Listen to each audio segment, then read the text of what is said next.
अभी तक जो हमने डिस्कस किया उसको मैं रिकैप कर देता हूँ कि एक तो हमने ये डिस्कस किया कि 3 फेज कनेक्शन है और वो जो है वो स्टार कनेक्शन हो सकता है या डेल्टा हो सकता है। तो ये जो है वो स्टार कनेक्शन है या जिसको हम वाई कनेक्शन भी कहते हैं, WYE कनेक्शन। और ये जो कनेक्शन है जो इस साइड पे नज़र आ रहा है ये डेल्टा कनेक्शन है। तो इसके बारे में जो दूसरी बात ये थी कि ये सोर्स साइड है, यानी इसका मतलब है ये सोर्स वोल्टेजेस रिप्रेजेंट की हुई है और ये जनरेट कौन कर रहा है, actually it is a generator जो कि ये वोल्टेजेस जनरेट कर रहा है। तो जनरेटर को भी हम थोड़ी देर में उसका इन जनरल देखेंगे कि वो क्या कैसे ये कर रहे हैं। हम जैसे मैंने पहले कहा कि हम फोकस बेसिकली करेंगे कि ये आउटपुट जनरेट हो गई है और इसको हमने सर्किट को सॉल्व कैसे करना है और वोल्टेजेस और करंट्स का आपस में क्या रिलेशनशिप है, स्टार में स्टार से डेल्टा में कन्वर्जन करें एंड सो ऑन। तो यहाँ से हमने ये देखा कि जो ये जो VAN है और VBN और VCN, ये जो जनरेटर 3 फेजेस जनरेट कर रहा है वो आपस में 120 डिग्री आउट ऑफ फेज है।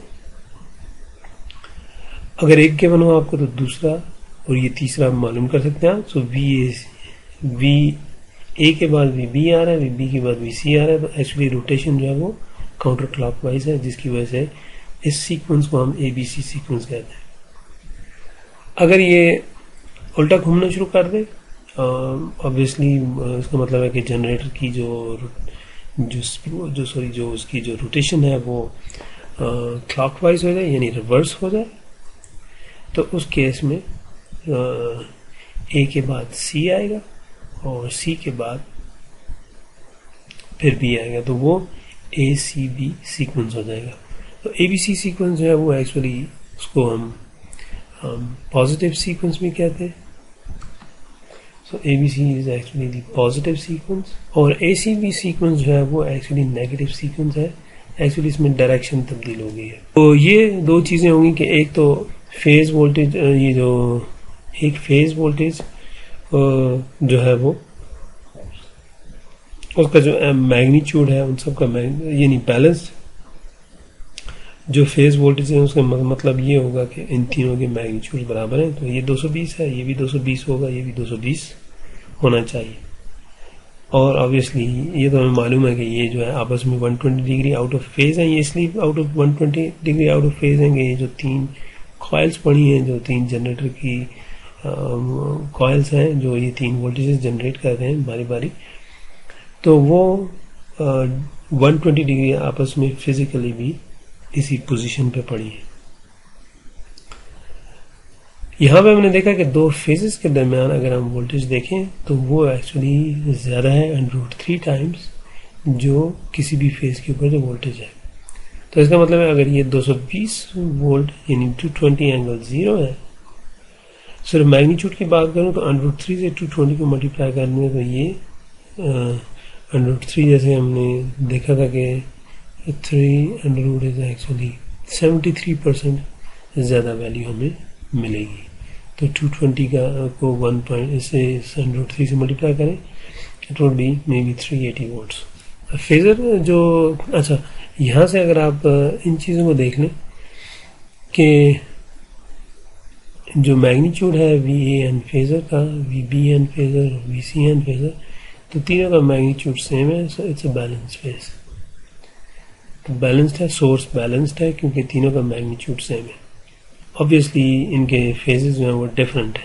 इसी तरीके से हमने कहा था कि जो कोई भी 2 फेज उठा लें, VAB, VBC, VCA, उन तीनों के मैग्नीट्यूड भी बैलेंस्ड जो नेटवर्क है उसमें ये तीनों सेम होंगे। और ऑब्वियसली इसका और इसका रिलेशनशिप जो है वो मैग्नीट्यूड के हवाले से देखें तो ये मैग्नीट्यूड के हवाले से ये दिखाया without tilde.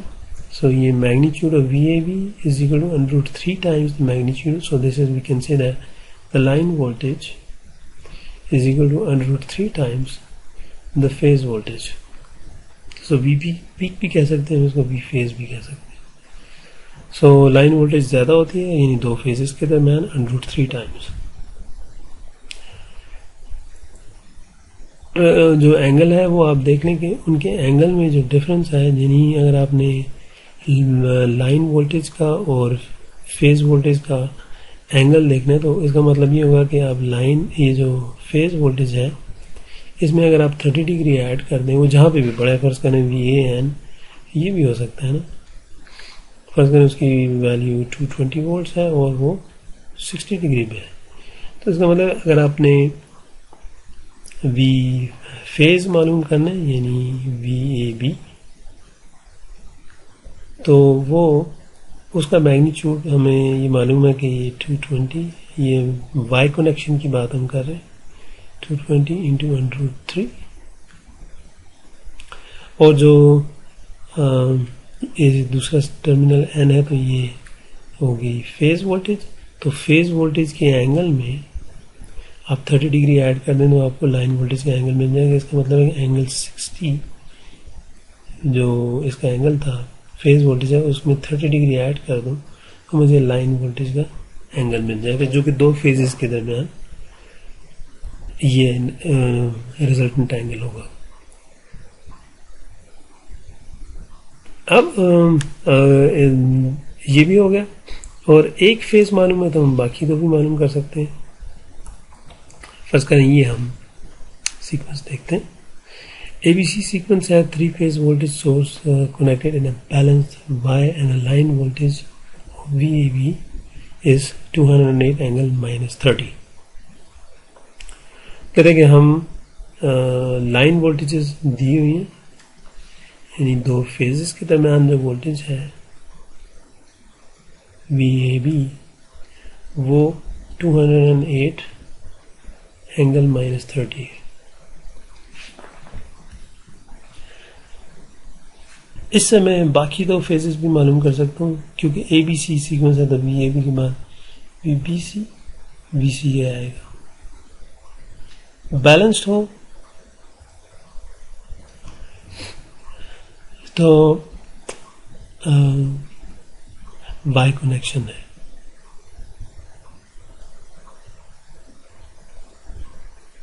Phase voltage okay, हम बाकी भी मालूम कर लेते हैं। सो ये 208 है, इसका मतलब बैलेंस्ड है तो इसका मैग्नीट्यूड भी यही रहेगा, और इसमें -120 डिग्री ऐड कर दूं, -30 -120, ये एक्चुअली आ जाता है -150।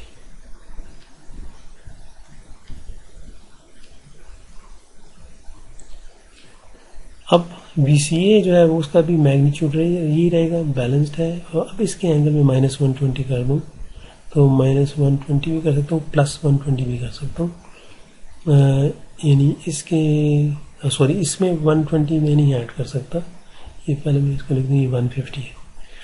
अब मेरे पास दो सूरतें हैं, या तो मैं -150 में -120 ऐड कर दूँ, या ये जो एंगल था मैग्नीट्यूड तो तीनों का सेम है, इस एंगल में जो -30 है इसमें डायरेक्टली -240 कर दूं, वो यही आ जाएगा। आप देख सकते हैं ये 270 है तो ये भी 270 है, या इसी में मैं +120 कर दूं, यानी एक्चुअली मेरे जहन में जो है वो ये फिगर है, तो मैं इसको एंगल के लिहाज से बना देता हूँ।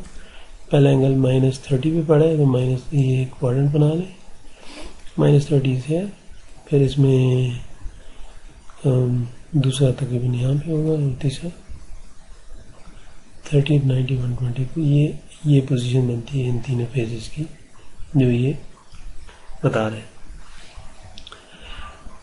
तो मैं ये कह रहा था कि अगर ये VAB है -30 पे, तो इसी में -120 कर दूंगा, ये VBC हो जाएगा, फेजर डायग्राम है ये, और इसी में फिर ये VBC में -120 ऐड कर दूं, -120 ऐड किया तो मैं यहाँ पहुँच गया, या इसमें 240 डिग्री ऐड कर दूं, -30 -240, या इस एंगल में ही जहाँ पे स्टार्टिंग पॉइंट है इसमें क्लॉकवाइज काउंटर क्लॉकवाइज हूँ तो ये +120 ऐड करूँगा, तो ये तीनों आप लिख सकते हैं +120।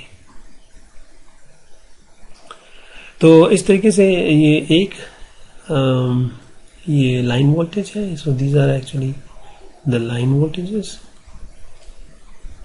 जो कि हमने कहा था कि दो लाइंस की दरम्यान जो वोल्टेजेस हैं, तो दो लाइंस, जैसे ये लाइन है, ये दूसरी लाइन है, तीसरी लाइन, ये डेल्टा सोर्स है हमारे पास। हम सॉरी ये डेल्टा हमने स्टार की ये वाई की बात की थी, तो ये वाई कनेक्शन है।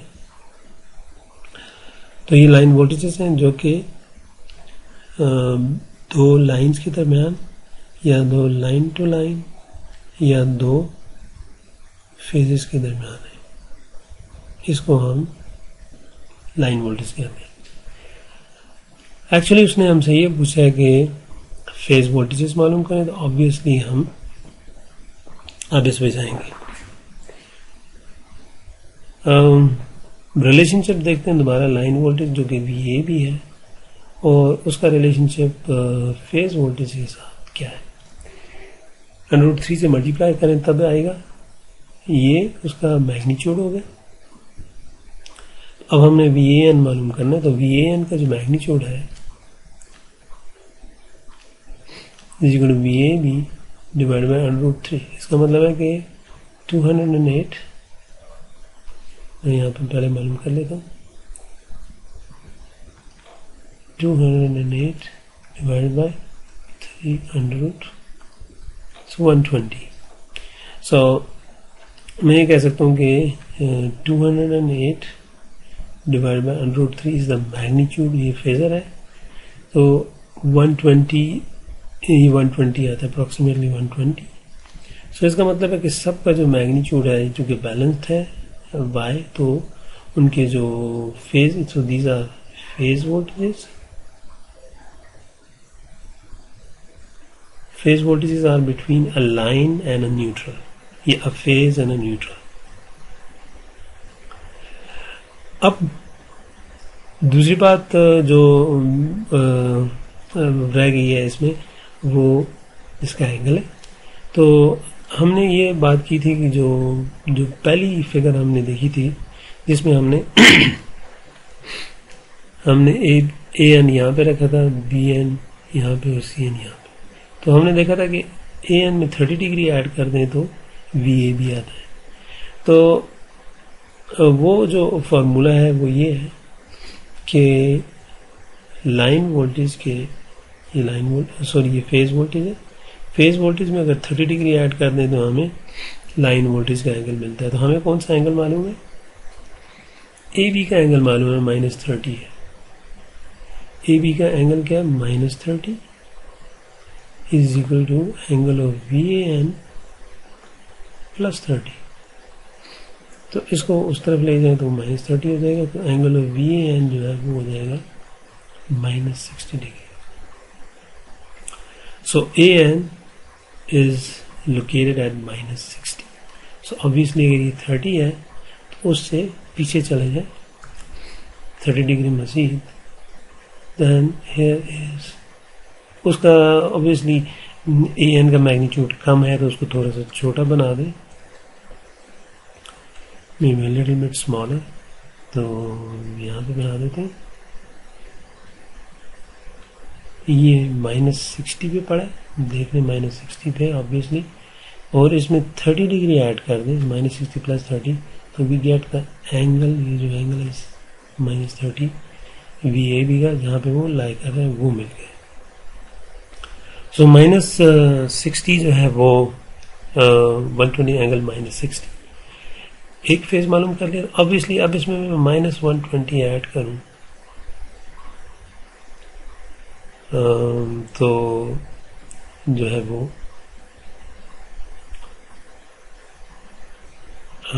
ये 60 और ये 30 रह गया और 90, so it would be here।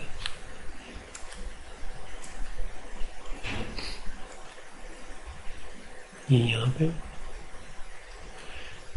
30 ही रह गया और 90 और 30 120, तो ये ऑब्वियसली ये एंगल क्या है, ये कहाँ पे पड़े, 180 पे पड़े, तो दिस मीन्स दैट -60 में मैं 120 माइनस कर दूँ, सो 12×6=18, सो इसका मतलब है कि this angle is at 120 angle, magnitude ये, और एंगल एक्चुअली -180 डिग्री पे पड़ा है। तो इसको आप +180 भी लिख सकते हैं, बिकॉज -180, इसको मत छेड़ें आप, बस यहाँ से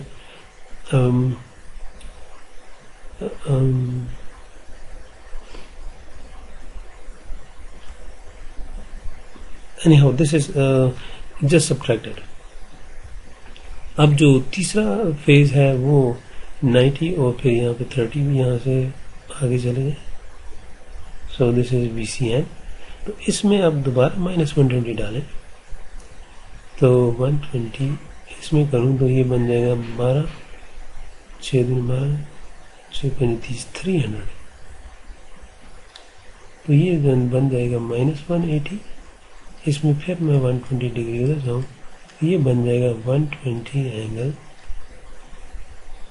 100, 200, 300, -300, और -300 जो है वो आप 60 डिग्री से, यानी इसका मतलब ये हुआ 60, यानी जो एक्चुअल पहला जो था, इससे अगर आप 60 डिग्री 300 डिग्री ट्रैवल करें counter, actually clockwise angle negative होता है, तो -60 -240, यहाँ से एक 120 के फिर 120 240, तो -60 -240 -300। तो एक्चुअली अगर आप यहाँ से क्लॉकवाइज है तो फिर ये 60 और ये 120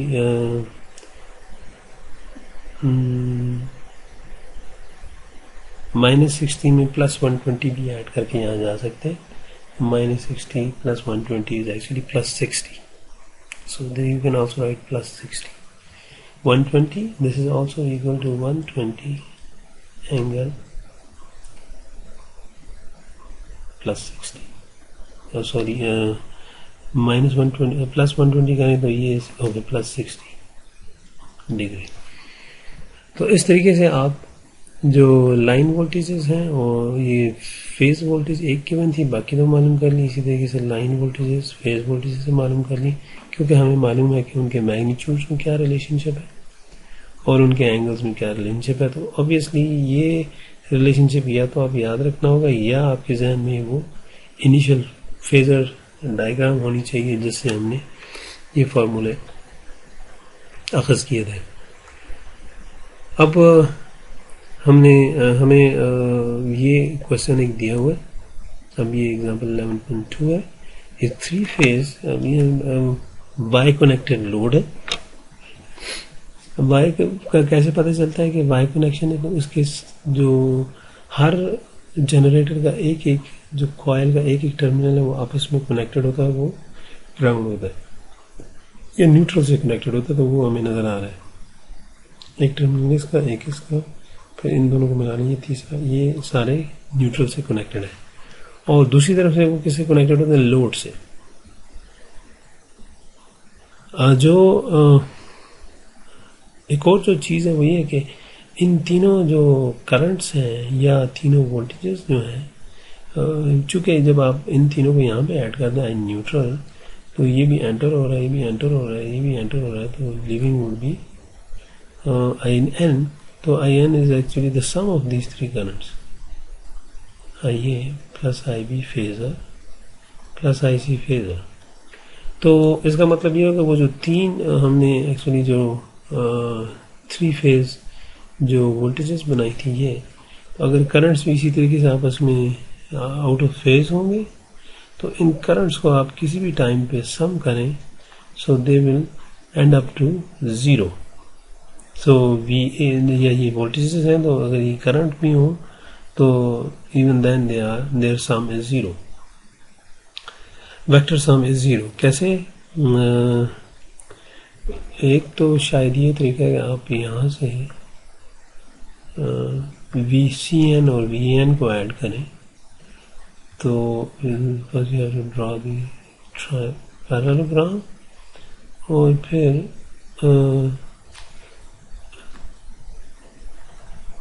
पैरेललोग्राम जो है वो एक्चुअली ये बन रही है, इसके पैरेलल हॉरिजॉन्टल ये बनाने और फिर ये वेक्टर उठा के यहाँ से इधर ले जाने।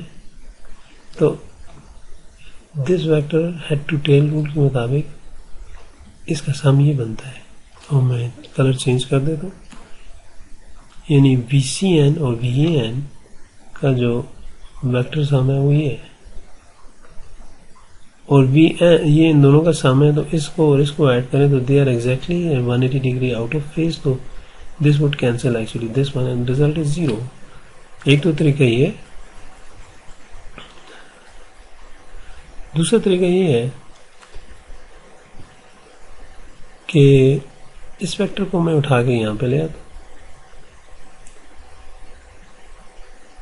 तो आपको पता है कि वेक्टर्स आप स्पेस में पढ़े हो तो उनकी ओरिएंटेशन और उनकी लेंथ अगर आप तब्दील ना करें तो वो आप कहीं भी रख सकते हैं, डजेंट मैटर। इसको उठा के यहाँ पे रख दिया, तो दिस इज VCN, और इसको मैं ड्रैग करके यहाँ पे रख देता हूँ। तो आपको पता है कि अगर आप एक वेक्टर पे हेड, इसका जो हेड है, सॉरी ये टेल है और ये हेड है, इसके ऊपर दूसरा वेक्टर पड़ा है और ये वेक्टर जो है तीसरा वेक्टर एग्जैक्टली इसकी तीसरे वेक्टर का हेड इस पहले वेक्टर के टेल पे आ गया, तो रिजल्टेंट एक्चुअली 0 है। बिकॉज हेड टू टेल, यानी अगर आप किसी भी पाथ में जा रहे हैं, ये वेक्टर है, इसमें दूसरा वेक्टर ये ऐड कर दिया, तीसरा ये आ गया, चौथा ये आ गया, अब इसका सम ये होगा, लेकिन या 1 2 3 इनका सम ये होगा। लेकिन अगर जो आखिरी वेक्टर है वो डायरेक्टली इसमें आ जाए तो द वेक्टर सम इज 0, यानी जहां से आपने स्टार्ट किया था और द वेक्टर जो है वो प्लेस करते करते आखिरी वेक्टर का हेड दोबारा पहले वाले की टेल पे आ जाए तो देन द रिजल्टेंट इज 0। तो इस तरीके से भी हम कह सकते हैं कि यानी ये तीनों इस वक्त वेव फॉर्म वोल्टेजेस की दिखाई हुई है, तो ये तीनों वेव फॉर्म इस वक्त करंट की भी हैं। तो इस तरह के तीनों करंट्स आपस में 180 डिग्री आउट ऑफ फेज हैं। यहाँ पे पहले एक का यहाँ पे यूं होगा, दूसरे का यहाँ पे, तीसरे का जिधर भी यहाँ पे, तो सॉरी ये इस तरीके से। तो तीनों फेज आपस में 120 डिग्री हैं, लेकिन इन तीनों का जो सम है that is actually 0 if they are equal. तो ये एडवांटेज है हमें कि ये IN would be actually 0 if they are balanced। और सोर्सेज बैलेंस्ड हों तो उसका मतलब ये होगा कि उनके मैग्नीट्यूड जो है वो सबके सेम है, और इम्पीडेंसेस बैलेंस हों तो इसका मतलब है कि जो उनकी इम्पीडेंसेस हैं ZY, यानी A और न्यूट्रल के दरमियान जो इम्पीडेंस है वो, और जो B और न्यूट्रल के दरमियान इम्पीडेंस है, और C और न्यूट्रल के दरमियान जो इम्पीडेंस है वो तीनों बराबर हो, तो then the load is also balanced. So जब ये न्यूट्रल 0 हो जाए तो इसका मतलब है कि जो करंट यहाँ से ये जनरेटर की ये वाली जो फेज है सप्लाई कर रहा है, ये जो करंट यहाँ पे सप्लाई कर रहा है, करंट यहाँ से जाएगा और ये शॉर्ट है, या आप ये कह लें कि ये सेम पोटेंशियल है। तो we can see that this current can individually be seen as a separate circuit। और ये जो दूसरे सोर्स पे लगा है और ये जो लोड लगा है तो ये there is a separate circuit। और ये जो तीसरे फेज पे लगा है और ये जो इम्पीडेंस है, so this is a separate circuit। तो हम इस बुनियाद पे कि ये जो रिजल्टेंट करंट 0 है, हम ये कर सकते हैं कि हम एक फेज को मालूम कर लें, उसके जो फर्ज करें ये लाइन करंट है एक्चुअली, यानी ये फेज जो है कितना करंट दे रहा है इस लाइन पे, तो this is the line current. और वो इम्पीडेंस के अंदर जो करंट जा रहा है वो ये लोड में, वो भी यही है, लाइन करंट ही है। तो इस केस में वाई कनेक्शन में लोड भी वाई कनेक्टेड है, क्योंकि इन सब का एक एक टर्मिनल आपस में कनेक्टेड है, ये और ये potentially they are at the same terminal. और सिमिलरली लोड सोर्स साइड जो है वो भी वाई कनेक्टेड है, बिकॉज उन सब का जो एक एक टर्मिनल आपस में कनेक्टेड है और वो आखिर में फिर न्यूट्रल से कनेक्टेड है। So this is a Y connected load source, and this is a Y connected load. So this is the load side and this is the source side. और जो इसमें बीच में है वो लाइन भी हो सकती है. तो usually it can be seen as a this can be seen as a generation side, or and there's a long distance, so the distance and that is actually a line. It's a transmission line, a long transmission line, and then there's a load here. So this load can be a factory or can be a home, can be a load, simple load. So these three phases are independent. So अगर एक phase जो है वो फर्ज करें यहाँ पे ये source जो है वो ये सोर्स और ये लोड डिस्कनेक्ट हो जाए, so it doesn't affect the other one. पर अगर बैलेंस होगा तो ऑब्वियसली एक से VAN अगर गिवन हो तो मैं VBN भी मालूम कर लूंगा, VCN भी, और इसी तरीके से IA मालूम करके उसी से IB और IC मालूम कर लूंगा, बजाय से कि इन तीनों को अलग अलग सॉल्व करूं. So the strategy is actually, so okay question की तरफ अब आते हैं. तो हम एक फेज को उठा के अगर यानी this is the advantage in Y network that we can use a single phase to calculate the whole. और ये हमारा आइडियल कनेक्शन होगा कि जो सोर्स साइड है वो भी वाई कनेक्टेड हो और जनरेटर साइड और सॉरी जो लोड साइड है वो भी, source is actually generator side, और लोड भी जो है वो भी वाई कनेक्टेड हो. तो उससे हम बहुत आसानी से प्रॉब्लम सॉल्व कर सकते हैं. अब फर्ज करें ये एक प्रॉब्लम है. A three-phase bi-connected load is supplied by an ABC sequence. It's a positive sequence. Balance three-phase bi-connected source. Any source bi-connected है, it's something like this. With a phase voltage of 120 volts. So the phase voltage is actually VAN. इनमें से एक क्योंकि balanced है तो obviously कोई भी एक 120 तो बाकी 120. If the line impedance and the load impedance per phase are this one, यानी line impedance ये आ गई, यानी सोर्स को अच्छा जो नोटेशन है वो ये कहती है कि आप जो सोर्स साइड है उसको A और उसकी जो न्यूट्रल साइड है स्मॉल लेटर से रिप्रेजेंट करें, और जो ट्रांसमिशन लाइन है वो उसको एक इम्पीडेंस उसकी यानी लॉस वो इक्विवेलेंट इम्पीडेंस जो है लाइन की वो एक 1+J1 ओम है, इससे रिप्रेजेंट किया हुआ है. सो this is the line representation. और जो लोड साइड है उसको आप A के साथ जो है that is capital A, similarly N के साथ है वो कैपिटल है. सो this is actually the notation for solving the source and load side. या हम उसको ताकि हम मालूम कर लें कि हमें मालूम क्या करना है.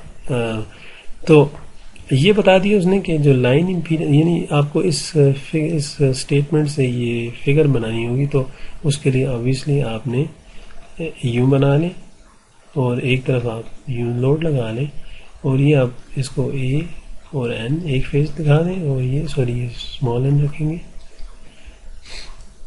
और इसी तरीके से एक कैपिटल A लोड साइड दिखा दें और कैपिटल N उसकी टर्मिनल.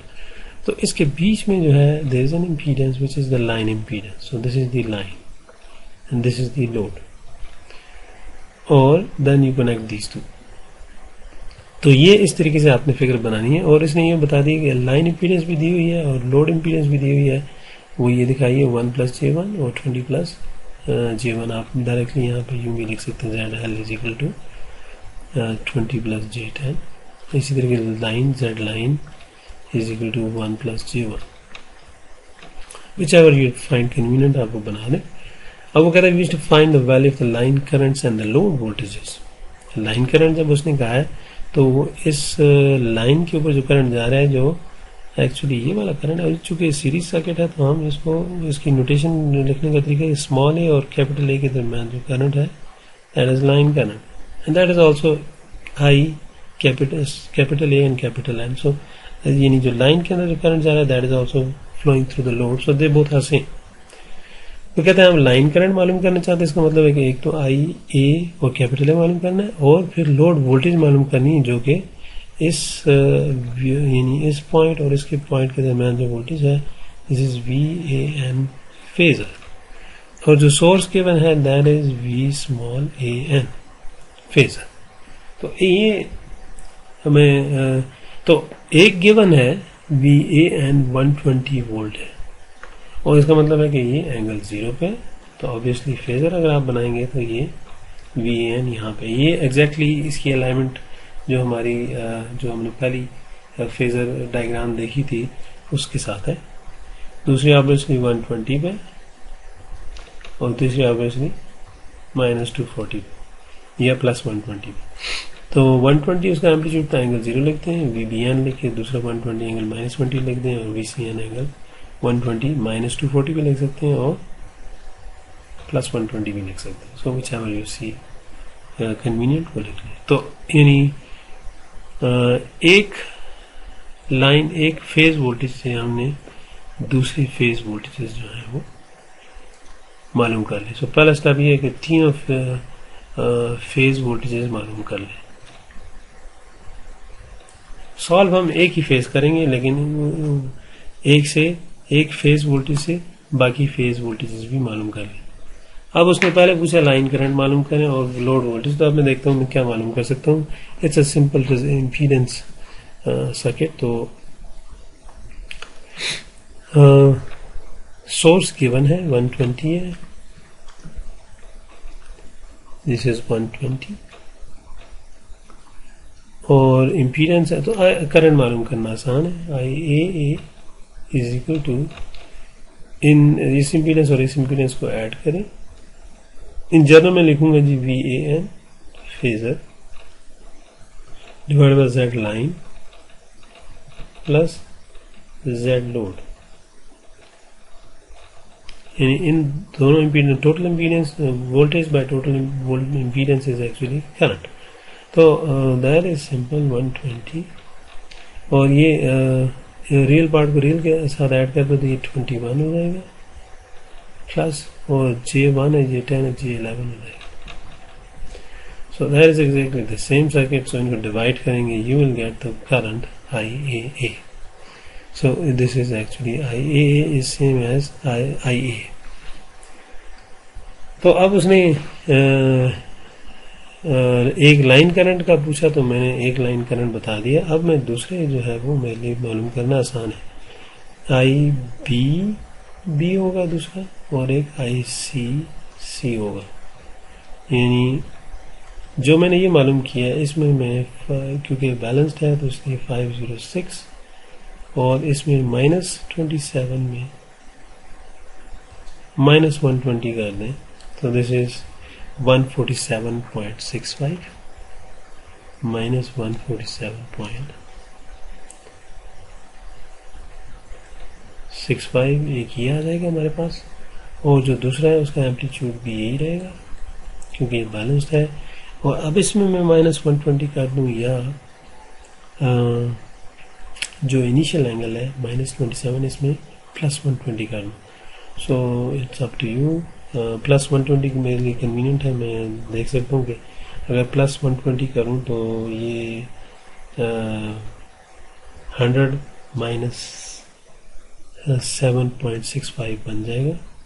तो in other words I will write first this thing कि जो इनिशियल एंगल था -27.65 उसमें 120 ऐड कर दें। इसका मतलब है कि eventually I have this picture in my mind। तो ये मैंने मालूम किया, ये वाला करंट मुझे मालूम है IAA, और वो चूंकि IA जो है वो -27 है तो आई obviously to coincide that मैं उसको थोड़ा सा ग्रिड से 4th क्वाड्रेंट में ले आऊँगा हल्का सा, और फिर दूसरा जो है वो समवेयर है, और तीसरा जो है वो इसमें भी समवेयर है। तो ये इसमें -120 ऐड करूं तो ये जो एंगल था -27 था, ये था, इसमें मैंने 120 ऐड किया, मैं यहाँ पहुंच गया, कर दिया मैंने -120, ये आ गया। अब इसमें इस एंगल में -120 करूं तो या जो स्टार्टिंग एंगल है इसमें +120 कर दूं। सो 27 है, प्लस 120 करूँ तो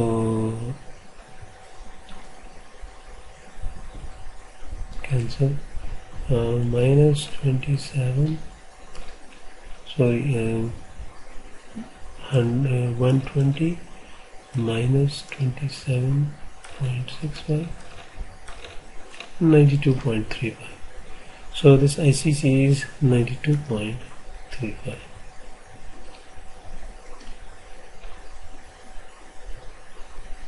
So that tells us कि वो फेजर जो है एक्चुअली कितने एंगल पे पड़ा है 0 से. The angles are from the x-axis, कि वो कहाँ पे किस एंगल पे पड़ा है और उसकी लेंथ क्या है. तो ये एक तो लाइन करंट्स थे वो मालूम हो गए. अब मैंने मालूम करना है लोड वोल्टेज. तो मैं पहले मालूम करूंगा V capital A and capital N. ये पहला लोड हो जाएगा, यानी कैपिटल स्मॉल a और कैपिटल A के दरमियान जो लोड है वो एक लोड होगा. फिर B और कैपिटल इस केस में चूंकि लाइन नहीं दिखाई तो स्मॉल a और capital A are just here. इसी तरह ये B है तो कैपिटल B भी यहीं पे. सो कैपिटल B और कैपिटल N ये हो जाएगा. सिमिलरली कैपिटल C है, कैपिटल N है. But just to differentiate source and load side हमने ये स्मॉल a और कैपिटल A लिखा है, और बीच में चूंकि लाइन है इसलिए वो हम सेपरेट कर सकते हैं just to show the line की line is are separate from each other source and load. But here इस कॉन्फ़िगरेशन में हम there is no capital A. Obviously ये कैपिटल A यहाँ पे नहीं है. It is from its actually neutral side. Okay, VAN मालूम करना अब आसान है क्योंकि I know this IA and if I multiply IAA phasor by this impedance which is 20 plus J10, then I will get VAN. तो उसके लिए मैं साइंटिफिक कैलकुलेटर इस्तेमाल करता हूँ. मेन्यू और एक्सी शिफ्ट मेन्यू. पहले मैं चीज़ें रेडियन में इससे डिग्री में ले आता हूँ, और फिर पोलर फॉर्म में कम्प्लेक्स मोड आई थिंक ये है, इसको मैं पोलर फॉर्म में सेट कर लेता हूँ. और अब मैं ये कर लेता हूँ कि 120 divided by 21 plus J11, 21 plus 11 shift iota. So this is 5.06 or minus 27. 5.06 angle minus 27 point something.